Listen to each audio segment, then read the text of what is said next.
G'day, Bomber fans! Well, we've had time to let that Bulldogs loss sink in, but now it is time to bounce back, and we've got a great opportunity to teach the young boys about winning in a big game, because it is one of the best spectacles of the home and away calendar coming up. We've got Dreamtime at the G, one of my favourite games, on a Friday night as well. That's interesting. The Bombers up against the Tigers. Response needed in this one. We got to get the win here to keep the morale up. But the Tigers will be sniffing blood from the crime scene at Marvel all the way from the G. So let's talk about this important game. But first, reluctantly, some votes from the Bulldogs game. Votes. Now, keep in mind, by the way, I'm tallying these up not too long after the review was posted. If the order does change over the next few days, I'll change it behind the scenes. At the time of filming, you guys gave 1 vote to Roberts, 2 to Nick Martin, 3 to Dersma. The role player was Ben Mackay. I gave 1 to Martin, 2 to Mackay, 3 to Dersma, and Old Goal gets the role player. Tough week for votes, though. The overall tally, it is still Zach Merritt at the top, but we've got real competition for that podium. Reed leads Durham, who is joined by Dersma and Martin now on double digits. McGrath is in 6th, ahead of Caldwell and Wright, and Draper and Perkins round out the top 10. Draper is still hanging in that 10, having not played a game in a while, but yeah, that is the votes. Keep it up, guys. Okay, Dreamtime at the G, another one of these marquee games where the occasion just feels bigger and better than the game itself. I attended my first Dreamtime last year and absolutely loved it. It's just an awesome game.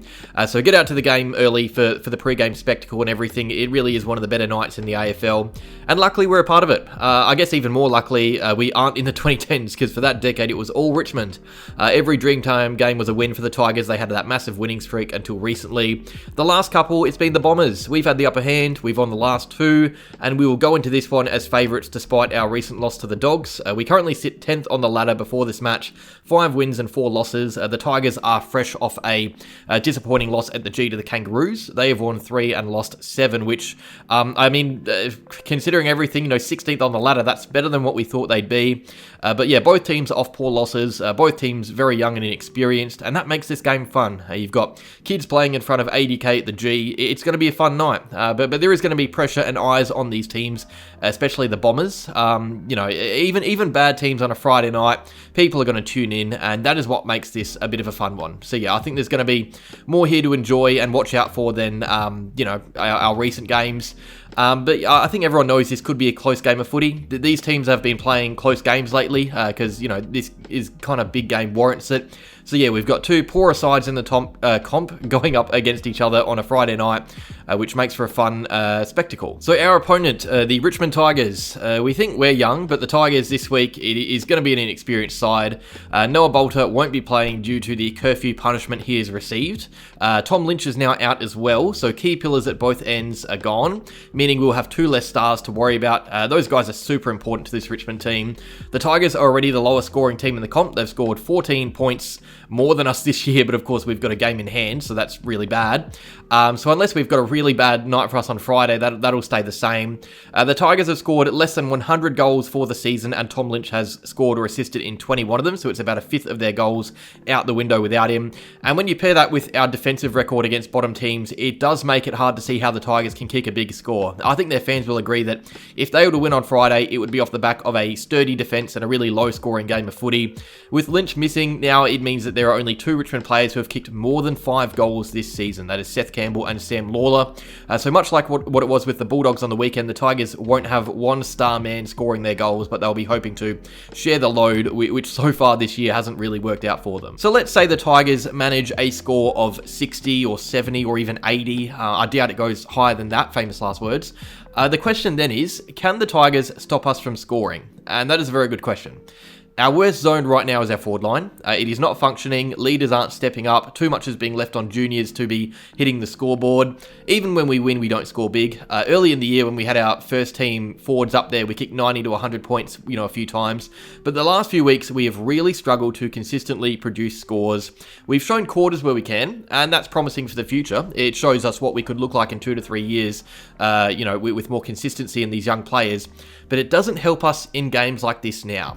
Since that gather round win before Draper did his ACL, our highest score was 77. That is from 5 games where we've played teams arguably worse than Richmond, even under the roof at Marvel. So yeah, the Tigers, if on, can definitely keep us down. That is the worry. Sure, the Tigers probably won't kick a winning score, but you can't promise us to either. You don't even really need a strong defence to stop us from scoring. While we're functioning as poorly as we are up there, you can kind of just play around the contest and hog the footy, and it would really stem us. So I think that's now the thing for me, the question for me. I think if Richmond win this game, it would be through superior contest work and just allowing us less time with ball in hand. So can the Tigers do that? That's the question.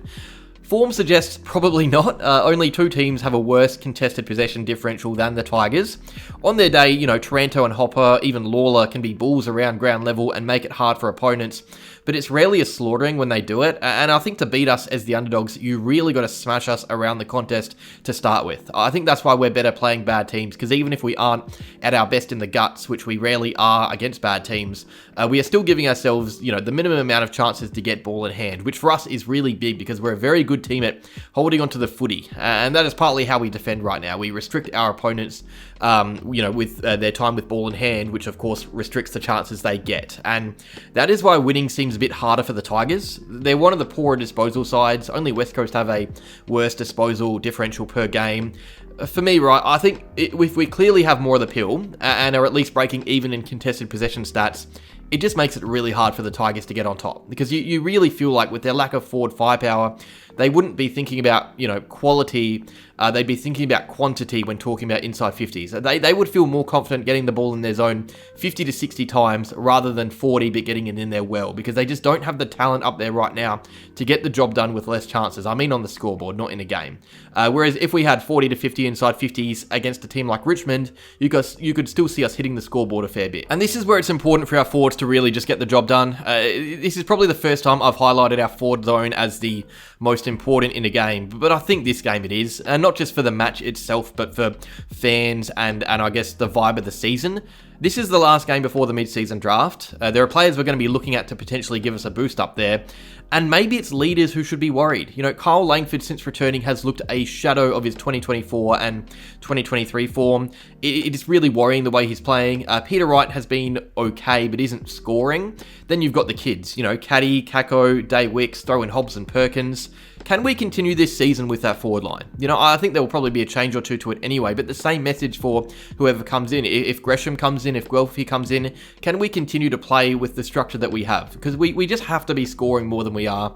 The reason we're not winning big against bad teams is because we don't really function in our forward half of the field. When the ball's in our forward half, without Noah Bolter against a Tigers backline which is experienced but just a bit poor, we really cannot be leaving goals out there. What would make it difficult is rain, which is looking a bit 50-50 at the moment. But yeah, our forward line, Langford, Wright, Caddy, Kako, we just really, well, not even the young guys as much, but Caddy, Wright, Langford, Gresham if he plays, Guelphy if he plays, we need to see them play. We need to see a lift. It would be very, very hard for the Tigers to win if those guys lift.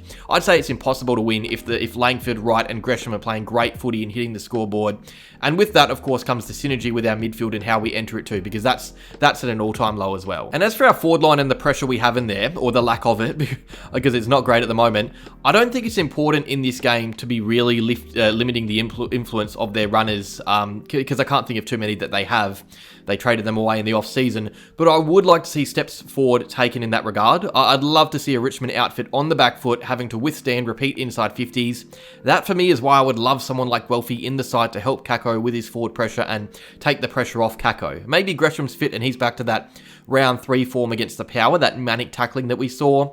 If we play with the energy that we did against Port Adelaide, Richmond don't get close. And that's the issue with the Bombers right now. We just don't seem to be a side who can keep our energy consistent week to week. It really relies on our opponent. We sometimes, we've played well against great teams, I think, and we've played levels above that which we do against poor teams. Our game against Hawthorn, our game against even Collingwood until the end. If we're playing like that against Richmond, we smash them. Maybe the occasion will help with that. Maybe the crowd and the noise will fire the boys up and get them rowdy.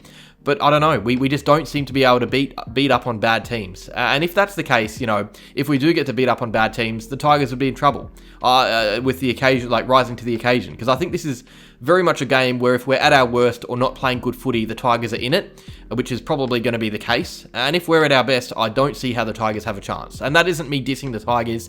It is just where they're at as a club. They're rebuilding with young players. I like a lot of their young players, but they're young, they're inexperienced, they've lost 2 big names. They really shouldn't be in this game of footy, but of course the Bombers are going to let them in it. Speaking of young players, team news for Richmond, they will be without Tom Lynch and Noah Bolter, as I said. Very big losses. My guess is that they keep trust in Miller, Broad, Brown and Vloston to juggle taller forwards, and they just bring in Jaden Short. As for the forward line, they may go smaller again there. You know, Lynch comes out, maybe Sonzi comes into the side after impressive VFL form. It's tough to guess, really. I don't know heaps about the Tigers and their week-to-week changes. With the Bombers, it's tough. You know, no force changes, which is rare, but I think we'll see some things shuffled. You know, I think Gresham probably comes back in. Guelphy has to be a chance. I reckon Daywicks is given a spell in the VFL, to be honest. And I think that's the right thing to do. It's good to give him that experience, but I think, you know, it'd be better to have him playing good footy in the Rezzies. Hobbs could make way, and you know, with the Tigers potentially having a smaller forward line, maybe it gives Reid a chance for a rest or Laverty a spell in the Rezzies. I'd back in Johnson to play, but I doubt we give him a go after 3 weeks of no footy, so I don't think that'll happen. Dylan Shield may be settled back in the Rezzies after 2 sub-performances, and if he is, Elijah Sardis would be back in the side, which would be great to see. But yeah, it is really tough to pick our team. I've showed you on screen what I think we will do, but I could be very, very wrong. I think it's going to be a very unpredictable week of changes, which will make for a fun video on Friday following the team selection. Okay, prediction. We really should be winning this game. I think this is now a must-win game of footy, and I don't think really that's the case for a team like us or Richmond. You know, I think both these teams this year, it's about development and glimpses and progress rather than wins and losses. But I think we just have to go out and win this. You know, big crowd, big outs for our opponent, you know, huge loss on the weekend. It's a big opportunity to teach the young kids about winning big games of footy. You know, finals-like experience, probably not finals-like, but the atmosphere. I think we just have to go out and win this. And I'm going to back us to do so. I don't think it'll be comfortable. I reckon it'll probably be low scoring, a fairly close game of footy. But I think we surely get the job done. If we don't, I'll be a lot more mad than I was in that Dogs review. I'm backing us to win by 18 points. Leave your predictions down below. The more I talk about this game, the more nervous I get. I actually started this preview feeling pretty confident, and now the more I talk about it, I'm thinking, gee, it would be very on brand for the Bombers to go out and lose this. So yeah, hopefully we don't. That would be pretty embarrassing, especially after a big loss. But yeah, thank you guys. I appreciate the support from all of you lately, especially after big losses. It is good to see everyone stick around the club, so good job. That is all though. Like if you enjoyed, subscribe if you're new, and go Bombers, ?